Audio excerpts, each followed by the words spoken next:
नमस्कार, मेरा नाम हैदर अब्बास नकवी है और मैं आपके पास झारखंड चुनाव से लेकर खबर लेकर आया हूँ। जी हाँ, कल चुनाव की तारीख घोषित कर दी गई है। 13 और 20 नवंबर 2 तारीखें दी गई हैं झारखंड चुनाव के लिए। और यहाँ पे मुख्य जेएमएम और भाजपा के बीच टक्कर बताई जा रही है। 81 विधानसभा सीटें हैं और अभी जेएमएम हेमंत सोरेन वाली पार्टी सत्ता पर है। अब आगे क्या होगा, आगे क्या रणनीति होगी, क्या भाजपा यहाँ पर वापसी करेगी या जो अभी सत्ता में है हेमंत ये दोबारा आएंगे, इस पर ही चर्चा चल रही है। लेकिन जो अभी ज़मीनी हकीकत बताई जा रही है वो ज़मीनी हकीकत ये बताई जा रही है कि जो ट्राइबल बेल्ट है, जो आदिवासी क्षेत्र है, वहाँ पर हेमंत सोरेन जेएमएम की बहुत मजबूत स्थिति है। ये स्थिति केवल हवाओं में बातें नहीं की जा रही हैं। ये 2024 में जो लोकसभा चुनाव हुए हैं उसमें वैसे 14 में से 9 सीटें भाजपा जीती है। जी हाँ, 14 में से 9 सीटें भाजपा जीती है। तो आप कहेंगे तो इसमें तो भाजपा का दबाव है, भाजपा जीत रही है, और 5 सीटें आपकी इंडिया अलायंस की को मिली है। तो यहाँ पर तो 9 भाजपा और 5 उनको मिली है। तो यहाँ पे आपको लग रहा होगा कि भाजपा का दबदबा है, लेकिन नहीं, दबदबा ऐसे नहीं है। भाजपा का वोट प्रतिशत कम हुआ है और जेएमएम और इंडिया अलायंस का वोट प्रतिशत एक बड़ा है। दूसरा सबसे जो इम्पोर्टेंट चीज़ है कि जो 5 सीटें, जी हाँ मेरी बात को ध्यान से सुनिएगा, जो 5 सीटें जेएमएम जीती है वो आदिवासी बेल्ट से आती है। जी हाँ, तो यहाँ पर एक आदिवासी और गैर आदिवासी का एक मुद्दा बना होता है जिसको हर पार्टी इसको भुनाने को और इसको अपने फेवर में लाने की कोशिश करती है। ये कई तरीके से किया जाता है, जैसे कि भाजपा ने आरोप लगाया है कि इन्फिल्ट्रेशन यानी कि लोगों का, बांग्लादेशी लोगों का झारखंड में घुसना, आदिवासी फैमिलियों में अपने आप को स्थापित करना मुसलमानों का, और उनकी औरतों से शादी करना, ये भाजपा का एक बहुत बड़ा आरोप लगाया गया था।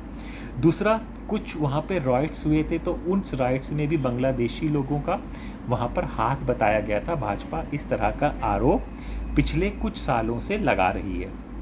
जब इसकी फैक्ट कमेटी ने जांच की तो ये बिल्कुल ही उल्टा पाया गया। इवन कि वहाँ पर मौजूद भाजपा के जो नेता थे लोकल ग्राउंड के, तो उन्होंने भी ये साफ मना किया है कि बांग्लादेशी लोगों का कोई भी दखल हमारे क्षेत्र में नहीं है। और फिर जो दंगे और फसाद हुए थे वो एक आदिवासी ज़मीन और एक मुस्लिम परिवार की ज़मीन का विवाद बहुत पुराना चला आ रहा है, उसके चलते वहाँ पे झगड़ा हुआ था।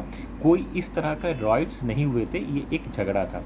फिर वहाँ पर एक पिक्चर वायरल की गई एक मुस्लिम लड़के की किसी लड़की के साथ, तो उसका भी जब फैक्ट चेक हुआ तो वो भी फर्जी और गलत ही पाया गया। तो इस तरह से आरोप और प्रत्यारोप का दौर शुरू हो गया। हमें पता है कि झारखंड के मुख्यमंत्री जेल में रहे थे और उनके जो जो सिपे सलार हैं मेन आलमगीर, वो अभी भी ईडी के चलते जेल में हैं।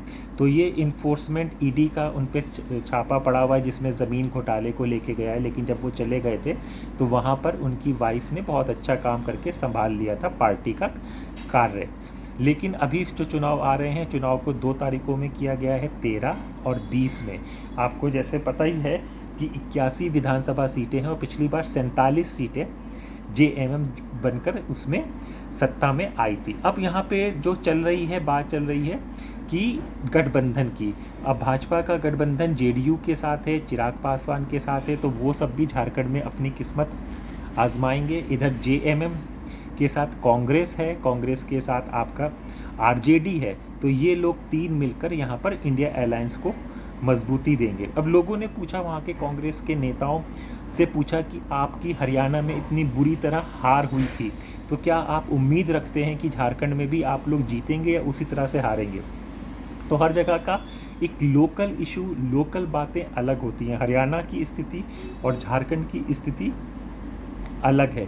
तो यहाँ पर कांग्रेस और कांग्रेस का गठबंधन जेएमएम अभी के उसमें जो दौर में जो देखा जा रहा है वो मजबूत स्थिति में देखा जा रहा है, बनिस्बत इसके कि लोकसभा 2024 में उनकी इतनी सीटें नहीं आई हैं, लेकिन जिस क्षेत्र में उनकी पकड़ है और जिस क्षेत्र से उनको ज़्यादा विधानसभा की सीटें मिल सकती हैं उन सीटों पर ये गठबंधन अभी मजबूत स्थिति पर आपका चल रहा है। तो दूसरा ये चीज़ है कि आपको एक नाम झारखंड का अगर आप राजनीति को समझते हैं तो कुणाल सारंगी का नाम बहुत लिया जाएगा। कुणाल सारंगी का इशू भी एक बन रहा है। कुणाल सारंगी भाजपा से रिज़ाइन करके अब अभी खाली हैं, शायद वो जेएमएम को ज्वाइन करे। तो उनका यही आरोप था कि भाजपा की जो कमान है वो लोकल इश्यूज़ पे नहीं केंद्रित होती है। लोकल इशू कि वहाँ पे रोज़गार हो, ये हो, इन सब पे ना करके एक अलग तरह का मुद्दा और कम्युनल एंगल हर चीज़ में डालने की कोशिश करती है कि जो वहाँ के लोग हैं, झारखंडी हैं, जो झारखंड के रहने वाले लोग हैं, जो उस मुद्दे को पसंद नहीं करते हैं। इसमें झारखंड जो जेएमएम लेड इंडिया के गठबंधन में इन्होंने अभी ना वुमेन्स के लिए 1000 से लेके 2500 की उसमें उनको राशि को बढ़ा दिया गया है। ये एक बड़ा अच्छा सा हुआ गया है चीज़ों का।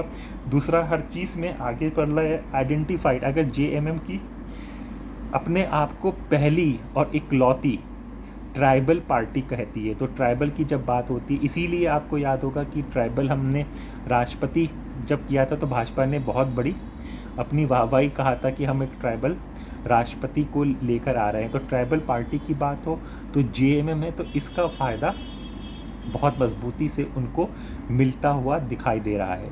तो 2 तारीख आप याद रखिएगा, 13 और 20 को, 23 को रिज़ल्ट आ जाएगा महाराष्ट्र के साथ ही, और यहाँ पर चुनाव हो रहे हैं। तो ये चुनाव का जो ऐसी भी जो खबर होगी, किस तरह से आगे बदला जाएगा, किस तरह से वो आ जाएगा, किस तरह से क्या कार्य होगा, तो उसके बारे में हम आपको खबर देते रहेंगे। तो हमें लगा कि ये खबर आपको बता दें कि झारखंड में चुनाव हो गए हैं और इंडिया अलायंस पूरी तरह से तैयार हो चुका है। जिसमें एक बार ये भी आरोप लगा था कि जो ये डेट डिसाइड हुई है 13 और 20 का, जेएमएम का ये आरोप है कि भाजपा के यहाँ के कार्यकर्ताओं को, यहाँ का मतलब कि झारखंड के कार्यकर्ताओं को ये डेट पहले से मालूम थी। तो ये भी अपने आप में एक इशू है कि भाई जो चीज़ें होने वाली हैं वो उनको पहले से, तो जो तंत्र है, जो सरकारी तंत्र है, वो भले ही सरकार जेएम की है लेकिन जो केंद्र सरकार की है उसके हिसाब से चल रहा है। और चुनाव आयोग पर हमें पता है कि किस तरह से अपोजिशंस पार्टी जो सरकार की नहीं होती वो किस तरह से उन पर ये आरोप लगाते हैं कि वो निष्पक्ष चुनाव नहीं करा पा रहे हैं। तब कि चुनाव भारत में एक फेस्टिवल के रूप में माना जाता है और चुनाव आयोग अब तक इस तरह से था कि इतना बड़े देश के चुनाव को मैनेज करना ही अपने आप में बहुत बड़ी बात है। तो अब ये चुनाव होने वाले हैं 13 और 20 तारीख को। तो जैसे भी जो भी खबर होगी हम आपको बताते रहेंगे। तो अपने दोस्त हैदर अब्बास को इजाज़त दीजिए, फिर होगी मुलाकात। नमस्कार।